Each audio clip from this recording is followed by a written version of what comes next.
Wasting no time, we get to the next news video, and the next news video is starting with an update, continued updates on the upcoming MLW Superfight event on February the 4th, as another match has been added with the new MLW Women's Champion, or I do believe she is actually considered the Featherweight Champion. Taya Valkyrie will defend her MLW Championship against Billy Starks. The last time we looked at the Superfight card, Taya Valkyrie's opponent was to be determined, but now we know that Taya Valkyrie's opponent will be Billy Starks on February the 4th for the MLW Featherweight Championship. I believe it was actually yesterday that I spoke about an upcoming announcement for New Japan Strong, and we got an update on that from the Wrestling Observer, as New Japan Strong New Japan has finally announced the rebranding of their U.S. events, as the U.S. events will use the New Japan Strong name and will air on New Japan World. So basically, it will be I'm assuming it will be something to the effect of New Japan Strong presents Battle in the Valley, as New Japan will look to, I guess, improve the branding of the New Japan Strong brand, with Battle in the Valley on February the 18th being the first event to fall under the New Japan Strong Live branding. And while it will air on pay-per-view, it will make up 4 episodes the following weeks on New Japan World. In a quote taken from the Wrestling Observer, it will while that will air, that will be a pay-per-view. It will make up 4 episodes of their weekly television series that will now be called Strong on Demand on New Japan World. So basically, the New Japan Strong series is now called Strong on Demand, and they will use, I'm guessing, live events that take place in America to try and improve the New Japan Strong brand, which I guess they have not been impressed that they... I think this is what New Japan president was referring to as what has suffered, I guess you could say, to a degree because of the pandemic, but now that we are moving into the post-pandemic era, it is allowing New Japan to start rebuilding and restructuring the New Japan Strong brand. The 4-episode model will continue with the other new U.S. events that includes March's Strong Style Evolved at WrestleCon and April's Capital Collision in Washington and Collision in Philadelphia. So New Japan is building not just the brand of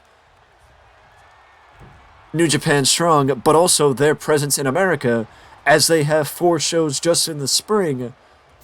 planned in 2023, with 1 in March and 2 in April.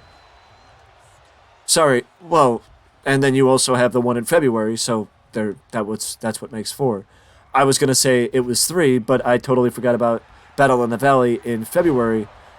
But I do believe, I could be wrong, but I do believe offhand that this is one of New Japan's first shows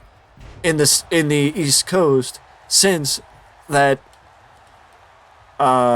experiment a few years ago with Ring of Honor. I don't remember the last time New Japan had a show on the East Coast, as they usually try and stick to the West Coast. But either way, props to New Japan for trying to expand, and I do hope that it goes well, because New Japan's expansion to the East Coast, to the Americas, if that goes well, then guess what? Then that's good thing. Then that's a good thing for wrestling as a whole, because the healthier the companies are, the more expansion that they do, the more talent that they look into hiring, and that's just good for everybody, wrestling fans and wrestlers alike. But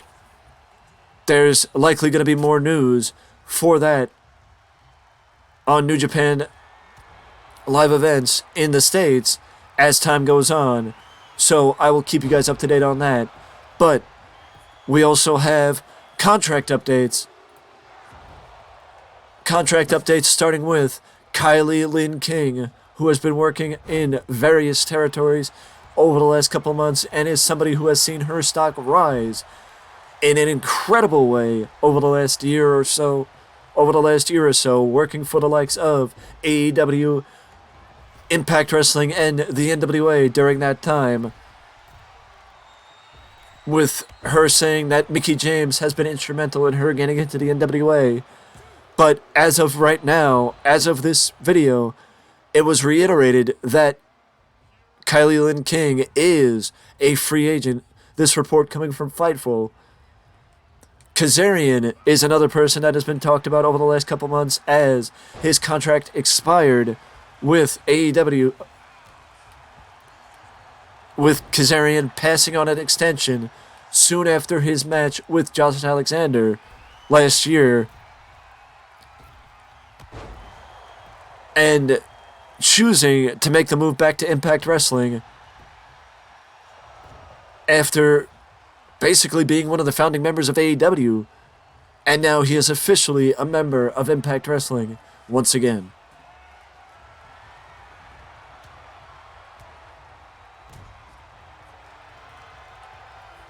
And then we move to AQA,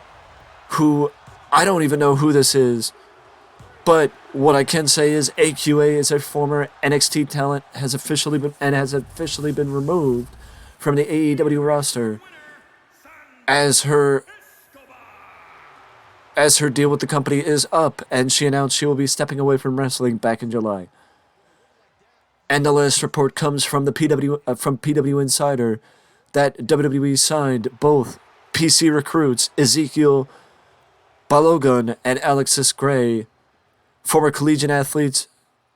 I'm assuming through the Next in Line program. And we are attempting to confirm this with, Fightful is attempting to confirm this at this moment with WWE, but they will likely be announced as a part of the next Performance Center class. And we end on some interesting notes, or some interesting news from from a recent edition of the Jeff Jarrett podcast, My Way, where Jeff Jarrett spoke about Goldberg, and specifically I'm assuming WCW talent going to TNA, and if Goldberg ever had any negotiation with TNA during the time. And from the way Jeff Jarrett made it seem, Goldberg did sit down in the past with Dixie Carter, but not in the window where it would have legitimately been something that Goldberg would have come into TNA, where Goldberg would have came into TNA, as I think from basically what Jeff Jarrett was saying, that Dixie Carter was doing her due diligence, but it seemed like Goldberg, his price tag would have been a little bit higher than TNA would have been comfortable paying or able to pay at the time. But it is an interesting idea that the thought of Goldberg actually being in TNA, and if that would have helped or hurt the company at the time. But I just thought that was an interesting way to end this news video, and to say I will see you in the next one.